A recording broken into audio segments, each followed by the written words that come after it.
1 month into marriage, my husband's unstable sister accuses me of gold digging and tries to destroy our future together. I, 29 female, recently got married to Finn, 30 male, in a grand marriage. It's been 1 month into our marriage, and our life had been going great, until my crazy sister-in-law decided to interfere in our lives and ruin everything. For context, Finn has a younger sister named Deborah, 28 female, who's divorced. I get along really well with his parents, but have always had a rocky relationship with his sister. She is incredibly negative, manipulative, and toxic. I have worked hard for years. My partner and I have been together for 8.5 years to avoid getting on her bad side. She's constantly talking bad about other people, complaining about my in-laws nonstop. They're not perfect, but they're not evil or abusive. She spends all her time talking about how crappy her life is, how this is or that isn't going to work out, how some boss or ex-friend really screwed her over, and now she doesn't talk to them anymore. Or that's why she had to quit her job. Over the years, I have recognized the patterns that scream she rarely accepts any responsibility for conflict, and she is constantly trying to recruit people to her side to see her as a victim. 6 months ago, we found out that Deborah's marriage was falling apart because of her gambling problem. This was a shocker because no one had any idea that she was into gambling. Apparently, she had cleverly hidden it from everyone and used it to secretly pay off what she owed using her ex-husband's money. However, he eventually found out as thousands of dollars kept going missing and confronted her about it. When the secret came out, he tried to get her to stop, but she wouldn't listen. Eventually, he had no choice but to divorce her. Since then, things only got worse. She became unbearable to be around, her addiction taking a toll on her personality. The divorce didn't just make her change, if anything, it made her even more difficult, casting a dark cloud over any chance of her getting better. I have always done my best to just be neutral and supportive whenever I'm around her, as I don't want her to find a reason to get pissed at me. She lives across the country from us, so we usually only saw her once or twice a year anyway. Unfortunately, as soon as me and Finn got engaged, Deborah flipped a switch with me.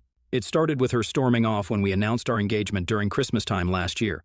Later, she apologized and told us that our engagement announcement had made her feel bad about her past failed relationships. Despite her initial reluctance, she accepted my invitation to be a bridesmaid at our wedding, giving the impression that she was supportive despite the underlying tensions. Despite this, she went from being friendly to gradually ignoring me any time she saw me. For some reason, she remained involved with all the wedding activities. Like when I went dress, shopping, and had my bridal shower, she criticized everything about the wedding every step of the way out loud. My future mother-in-law and fiancé both called her out on her behavior, but it didn't help. I confronted her about this gently. I don't do well with conflict, and I asked if I did anything wrong. She denied anything was wrong and brushed me off. Just before our wedding, my in-laws decided to take us all out on a family vacation. I was a bit nervous about spending multiple vacation days around my sister-in-law, as she had started to become a headache for me. As expected, during the vacation, she was in an especially bad mood. She was lashing out at everyone, weirdly demanding that we rearrange the furniture in the Airbnb that we were all staying at because she didn't like the way they were there. Her parents and my partner sometimes enabled this kind of irrational behavior as they were afraid of her anger issues, and they basically all did whatever she asked for in the hope that she would shut up. I was starting to get a little tired of her behavior after a few days and was trying to just keep to myself out of her warpath. Unfortunately, she seemed to notice this. When I tried to politely decline some unsolicited advice she was offering me related to my work that I had not asked for, she then started to accuse me of snapping at her, which, my lord, would have felt so good to actually do after all these years, and then tried to call me out in front of a whole family. I firmly informed her that I am an expert in my field, which is why I have a high-paying job, and thus I was never seeking her advice. Her audacity surprised me, especially considering she had no idea about my line of work, yet decided to meddle in my business. She basically spent the entire rest of the trip trying to get me to talk to her about how I had snapped at her.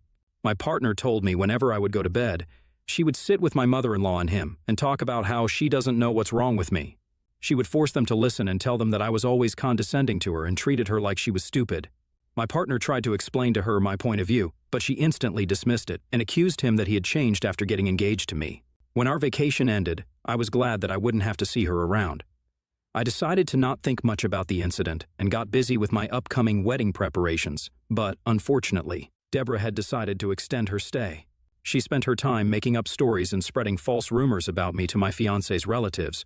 I wouldn't have minded as much until one of his cousins called to confirm a crazy rumor she had spread about me, saying that I was not taking care of my fiancé and he was very unhappy with me. My fiancé assured his cousin that this was completely false and he was quite happy in our relationship. It was clear that Deborah was trying to manipulate people into thinking that I was a bad person. Finn and I talked about this. He expressed his frustration with Deborah's manipulative actions and acknowledged that her behavior had crossed the line and was tarnishing our relationship in the eyes of his family. I decided that I didn't want this kind of negativity around me, especially on the day of our marriage. I invited my in-laws and sister-in-law out for lunch so we could have an open discussion regarding this. My fiancé couldn't be with me during this discussion as he had an important work trip. During our lunch, I laid my opinion out on the table and firmly told sister-in-law that if she continued to say bad things about me, she would not be invited to my wedding. Hearing this, Deborah started yelling at me that I had no right to talk to her this way.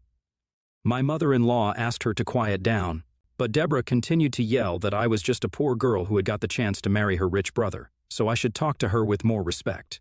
I looked at her blankly as she accused me of trying to steal her brother for his money and that I was nothing more than a gold digger. My mother-in-law stepped in at this point, loudly telling Deborah to shut up and reprimanding her for speaking to me that way. My father-in-law also looked pissed and started to apologize to me for her behavior. Deborah tried to argue, claiming that I was attempting to steal from her family inheritance. I interjected to remind Deborah that I was quite financially independent and hailed from an affluent family myself. While we might not be as wealthy as my fiancé's family, it didn't mean we didn't lead a comfortable life ourselves. I pointed out to her that her condescension stemmed mostly from the fact that we were immigrants, which in her eyes somehow implied we were less well off than them. Deborah's eyes widened, and she started to stutter, not knowing what to say. I firmly reminded her that this was her last chance to change, and if she continued down this path, both me and my fiancé would uninvite her from the wedding. She looked pissed, but there was nothing more that she could say. After our conversation that day, I returned home still feeling distraught. My fiancé, when he came back home after his work trip, sensed something was wrong and asked me about it.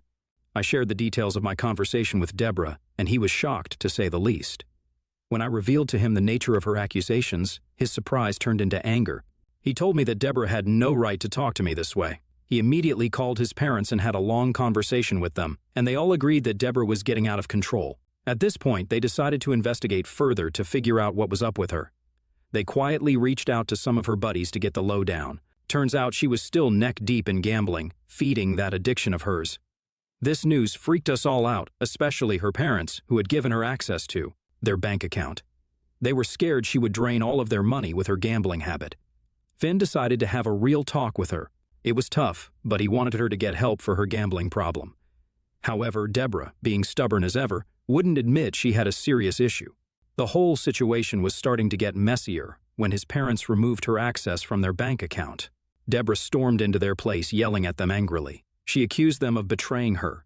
She then went on about how they didn't understand her, that her gambling was none of their business. Deborah was furious that they had taken away her access to their bank account, claiming it was her money too.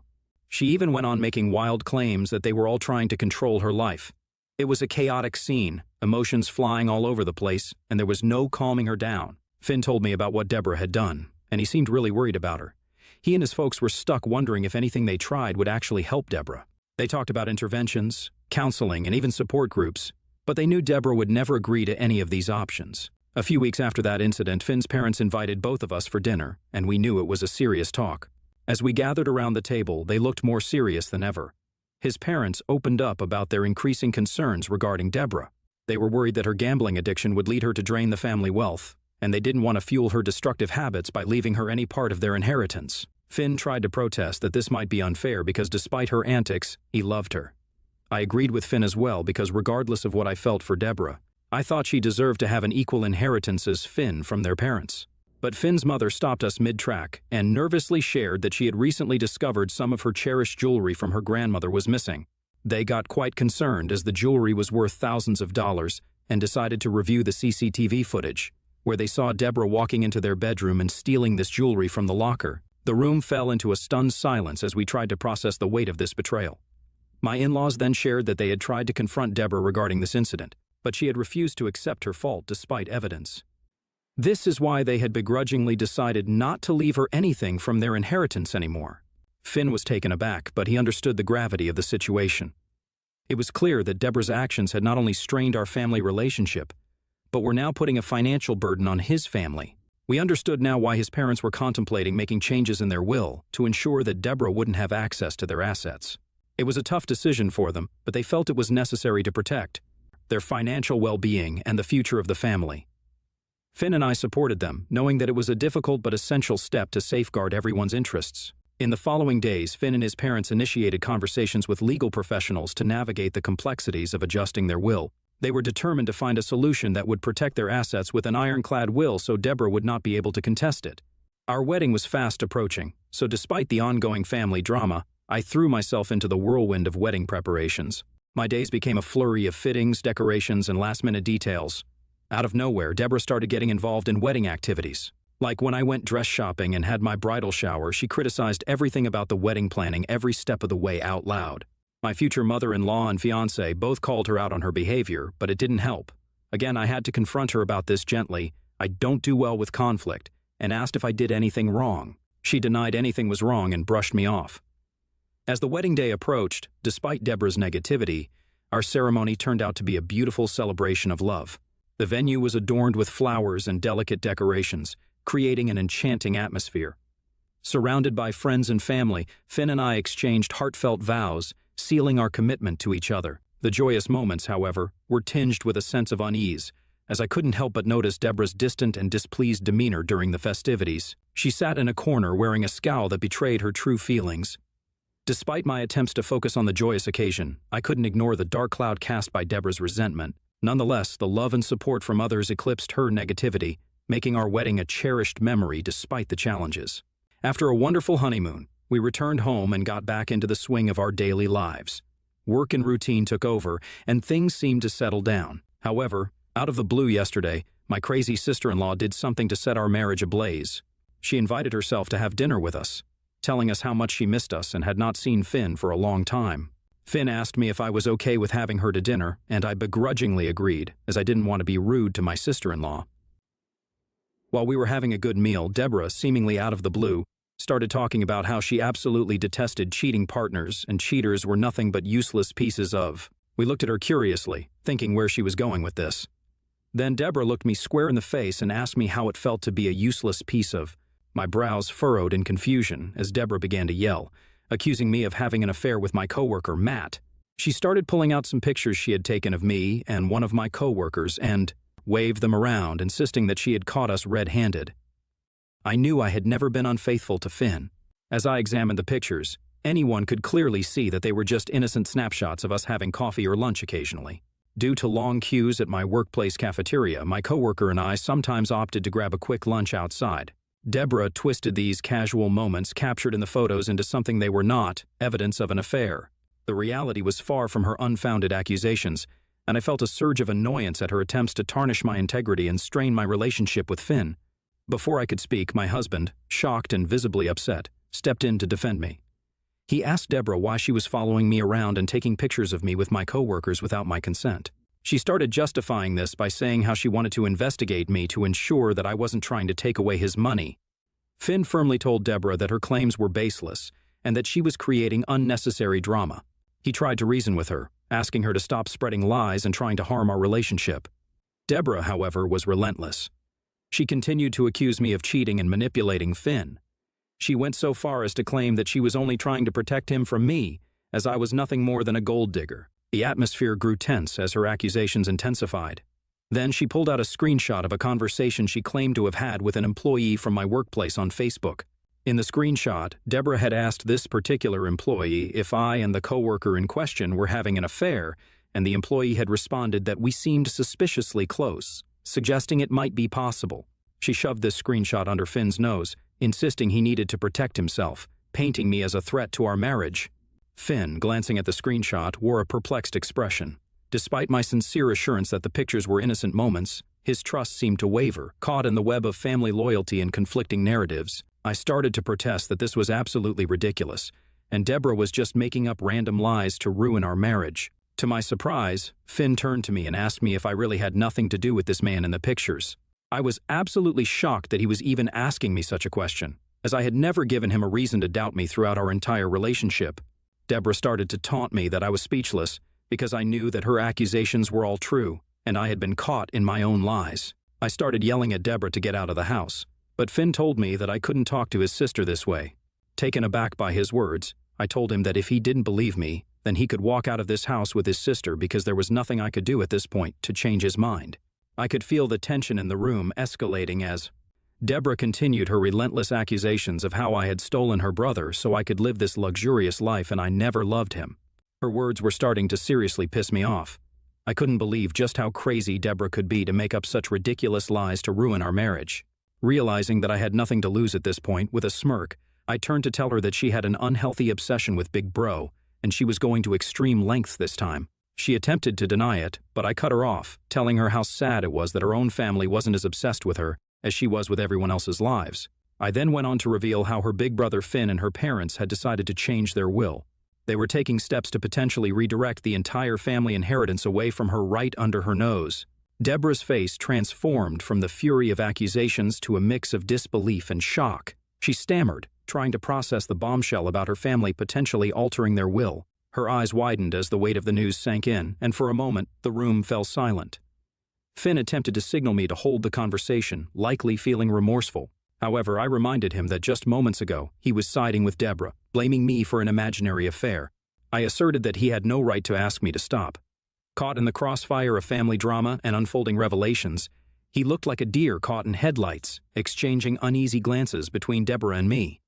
The air was charged with tension as everyone grappled with the sudden turn of events. I then went on to tell both Finn and Deborah to get out of the house. I told them that I had enough of their drama and made it clear that I couldn't tolerate it any longer. I told Finn not to return until he apologized for believing his sister's unfounded accusations. Finn didn't protest and escorted his sister out of the house. My in-laws have been calling me, concerned since the incident. I haven't checked their messages, nor have I picked up their calls. I feel emotionally drained after what happened. Aitia for telling the truth to my crazy sister-in-law after she set my marriage ablaze? Update 1. Thank you to everyone's comments on my post. Taking everyone's advice, I have decided to file for an HR complaint against my coworker who apparently talked with Deborah about my alleged affair with Matt. I haven't reached out to this particular coworker directly, as I don't have the strength for any more confrontations. Despite what some of you have commented, I don't think that Deborah is capable enough to fabricate an entire screenshot by herself, as she isn't that smart. Hopefully the truth is going to be out when our HR confronts my coworker regarding the screenshot. Update 2. It's been a week since Deborah tried to ruin my marriage, and it's been hell. Thank you to everyone who comforted and helped me. Still kind of in limbo. I don't know, I haven't slept more than a couple of hours each night and definitely needed a few quiet rest days. I finally talked to my coworker about the mess. Turns out Deborah fed her same twisted stories, and she fell for it. The coworker owned up to her mistake right away, admitting she fabricated the story about Matt and me, believing it wouldn't lead to any consequences. Our workplace, known for its strict policies against gossip, reprimanded the coworker severely. She faced a 1-month termination, highlighting the seriousness of spreading unfounded rumors. This was a lesson for everyone about the consequences of believing and spreading baseless gossip.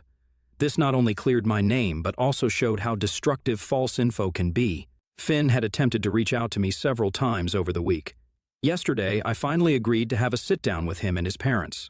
I firmly told him that I didn't want Deborah to be present, and he immediately agreed, assuring me that he would make sure that she wasn't there when I came to their place. Finn, trying to navigate the aftermath, looked remorseful as we sat down with his parents. We delved into the issue, addressing the damage Deborah had caused. Finn apologized sincerely, acknowledging that he got carried away that night, but when he sat down and thought about this entire ordeal with a clear mind, he realized just how ridiculous her accusations were.